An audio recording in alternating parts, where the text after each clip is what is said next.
बिस्मिल्लाहिर्रहमानिर्रहीम। अस्सलाम वालेकुम। मैं हूं नईम अहमद। हमारे चैनल जीके एनालिसिस में खुशामदीद। आज की वीडियो में हम देखेंगे PPSC most repeated MCQs part 4।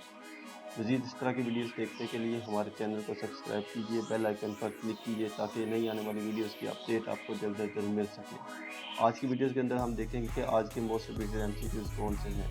Video को एंड तक देखिए ताकि आपको इससे पूरा फ़ायदा हासिल हो सके। आइए देखते हैं आज के क्वेश्चन को। यहाँ पर हमारे पास क्वेश्चन नंबर 1 में पूछा गया है, who among the following wrote brief history of time. नीचे दिए गए राइटर्स में से किसने ब्रीफ हिस्ट्री ऑफ टाइम लिखी है। ऑप्शन ए में हमारे पास आ जाता है स्टीफन किंग, बी में स्टीफन हॉकिंग, सी में रॉबर्ट फ्रॉस्ट और डी के अंदर जॉर्ज ऑरवेल। तो दोस्तों इसका जो करेक्ट आंसर बनता है वो है स्टीफन हॉकिंग। स्टीफन हॉकिंग की बुक्स के बारे में आजकल ये क्यों पूछ रहा है, क्योंकि इसकी अभी रिसेंट डेथ हुई है 14 मार्च 2018 के अंदर।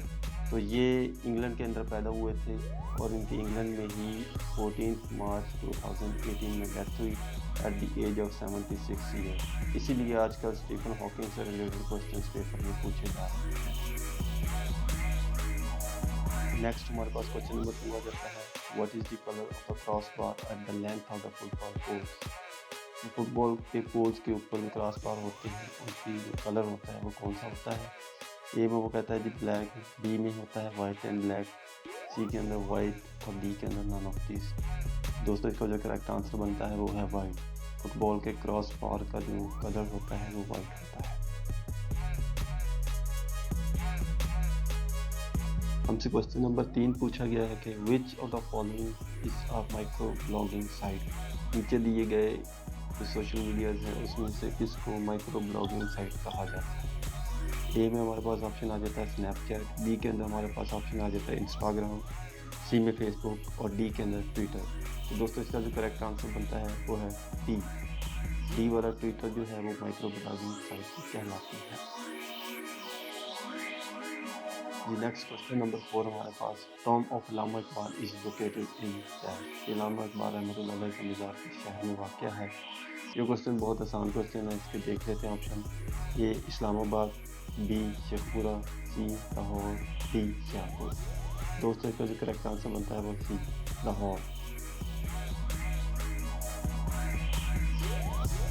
नेक्स्ट हमारे पास question number 5, which article of the constitution of the Pakistan is related to the minority. तो ये पाकिस्तान के कॉन्स्टिट्यूशन यानी पाकिस्तान के आइन का कौन सा आर्टिकल मिनॉरिटी से रिलेटेड है। ऑप्शन ए हमारे पास आ जाता है आर्टिकल 10, ऑप्शन बी में हमारे पास आ जाता है आर्टिकल 36, ऑप्शन सी हमारे पास आ गया आर्टिकल 9 एंड ऑप्शन डी आ गया हमारे पास आर्टिकल 25। तो दोस्तों इसका जो करेक्ट आंसर बनता है वो है बी, आर्टिकल 36 जो है वो मिनॉरिटी से रिलेटेड है। अब इनके दूसरे ऑप्शंस के अंदर देख लेते हैं। आर्टिकल 10 जो होता है वो सिविल राइट्स में फेयर ट्रायल से रिलेटेड है और इसके बाद यहाँ पर नीचे आर्टिकल 9 दिया गया है वो है सिक्योरिटी ऑफ द पर्सन से रिलेटेड। ये लोगों की सिक्योरिटी से मुतालिक जो आर्टिकल है पाकिस्तान के आइन का वो आर्टिकल 9 है। और जो डी वाला ऑप्शन है आर्टिकल 25, ये बहुत ज़्यादा इसी तरीके से पेपर में पूछा गया है कि article 25 of the Pakistan constitution is related to dash.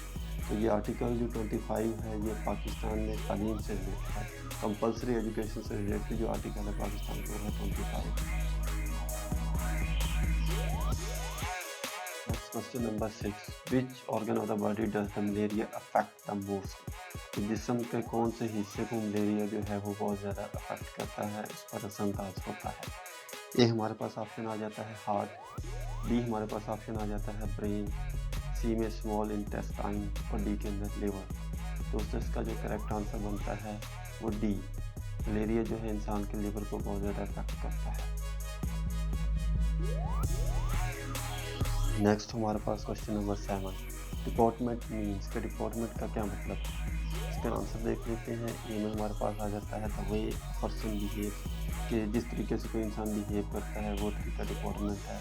B में हमें वो कहता है जी the way a person talks, कि इंसान के बात करने के तरीके को कहते हैं। या सी में वो हमें कहता है the way a person stands and talks, वो तरीका जिस तरीके से बंदा खड़ा होता है या बातें करता है।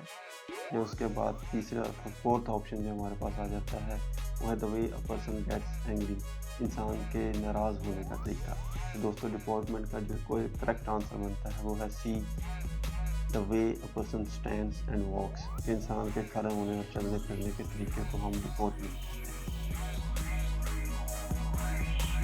नेक्स्ट हमारे पास क्वेश्चन है, आयतल कुर्सी इज प्रेजेंट इन विच सूरा ऑफ होली कुरान। तो आयतल कुर्सी कुरान मजीद की किस सूरत में वाक़या है?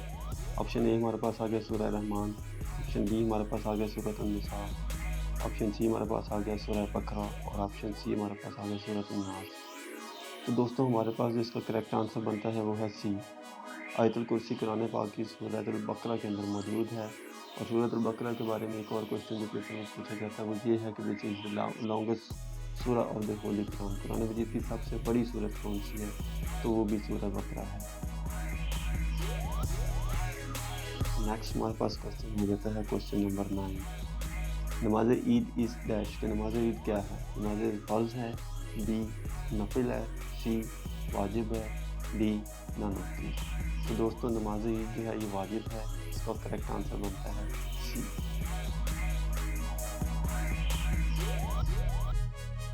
नेक्स्ट हमारे पास question number 10। Eiffel tower is in dash के आईफल टावर किस सिटी के अंदर वाक़या है? ए में हमारे पास ऑप्शन आ जाता है मैनचेस्टर, बी के अंदर हमारे पास ऑप्शन आ जाता है पेरिस, सी के अंदर हमारे पास बर्लिन और डी के अंदर इंग्लैंड।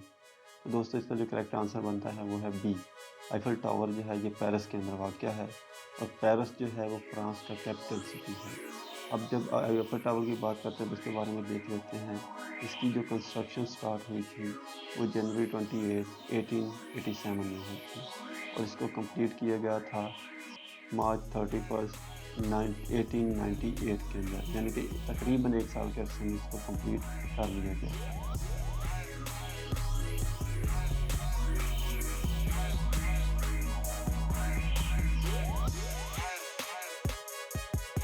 जी दोस्तों, उम्मीद करते हैं कि आज की वीडियो आपको बहुत ज़्यादा पसंद आई होगी। आपके बहुत ज़्यादा प्यार का शुक्रिया। और मज़ीद इस तरह की वीडियोज़ देखने के लिए हमारे चैनल को सब्सक्राइब कीजिए, बेल आइकन पर क्लिक कीजिए ताकि नई आने वाली वीडियोज़ आपको बहुत ज़्यादा मिल सके। नेक्स्ट वीडियो तक के लिए अपना ख्याल रखिए, दुआओं में याद रखिए। बहुत सारा प्यार। अल्लाह हाफ़िज़। अस्सलाम वालेकुम।